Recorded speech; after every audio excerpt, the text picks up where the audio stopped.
The next illustration in the series on Rajayoga in charts is regarding Yogada. The first illustration was on the topic of birth in a royal family or an aristocratic, powerful background. The second illustration is regarding Yogada, and herein I'm analyzing the type of Rajayoga which comes through own efforts or strife.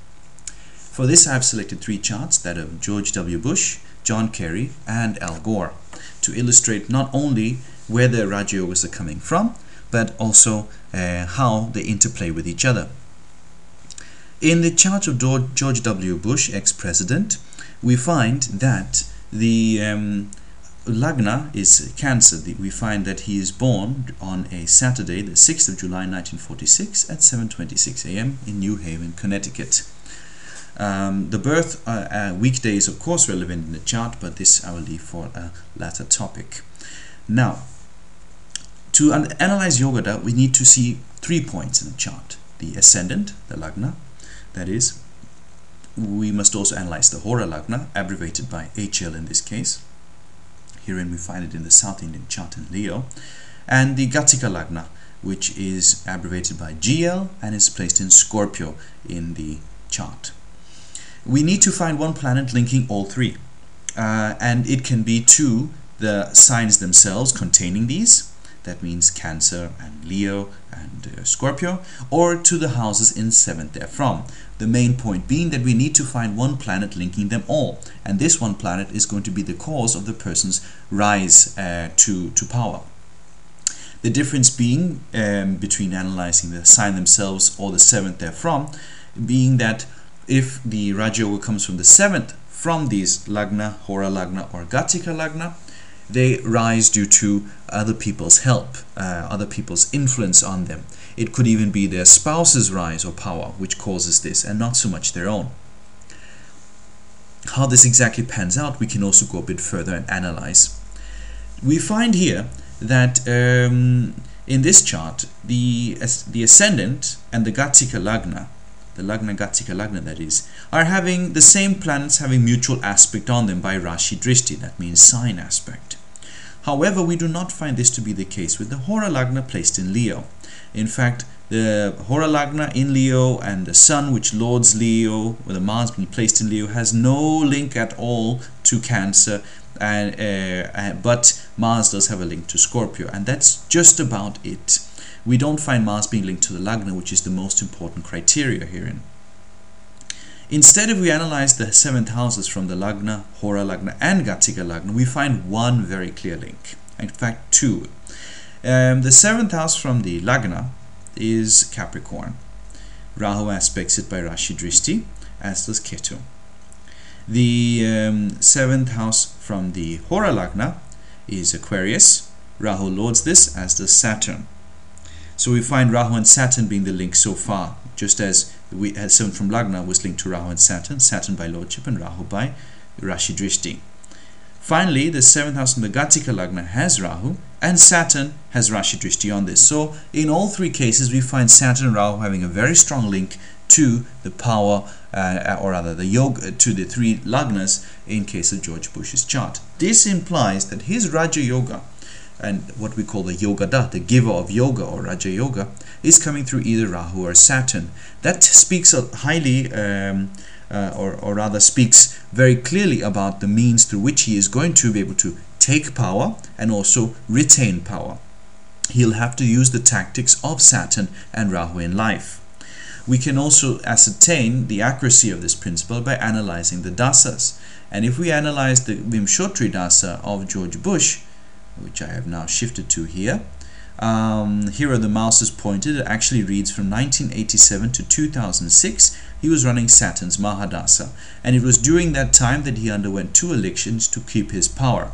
One was in the year of 2004, and the other was in the year 2000. So in during both election times, he was running Saturn's Mahadasa, clearly indicating that the Yogada caused by Saturn would ensure he retained his power.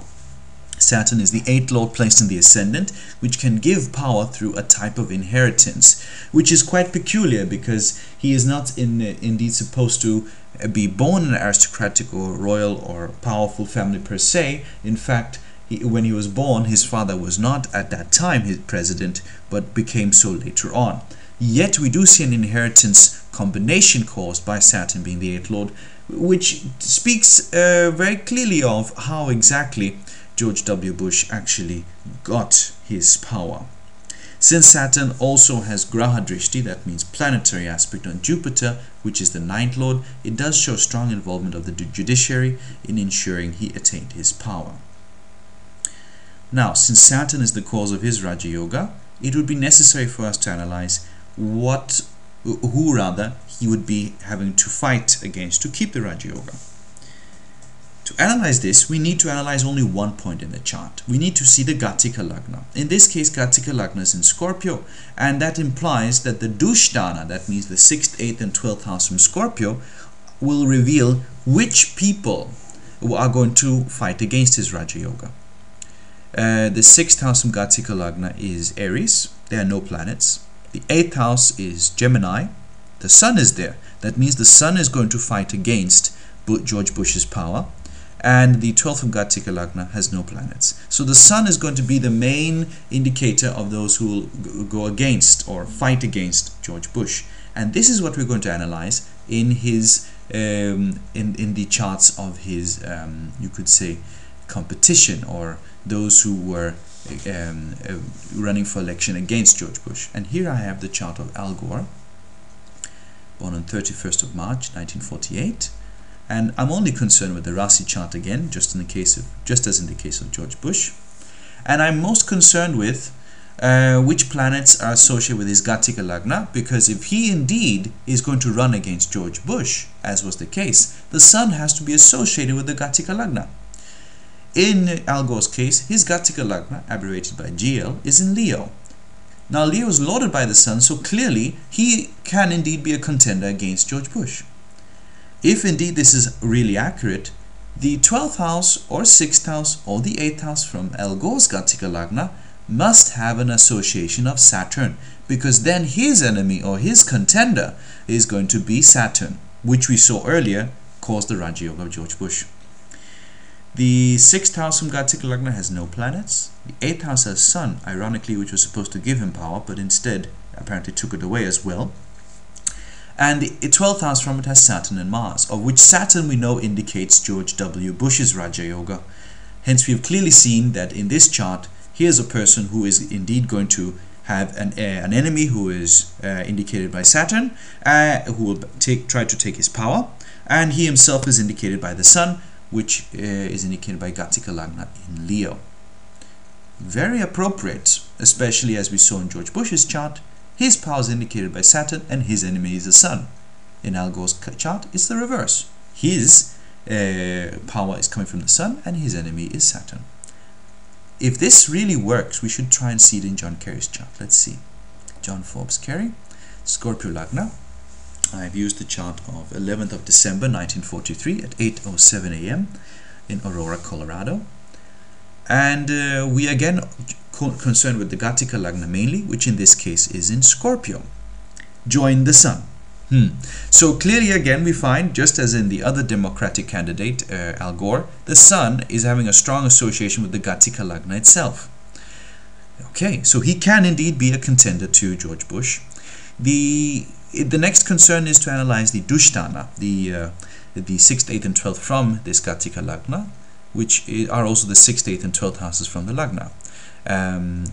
The 6th house is Aries, no planets. The 8th house is Gemini. Saturn is placed there. So enemy of John Kerry's power is caused by Saturn, or is Saturn. Well, we know already that was the same case as in Al Gore's chart. The enemy was Saturn, and this corresponds to who George Bush was, because George Bush got his power from Saturn.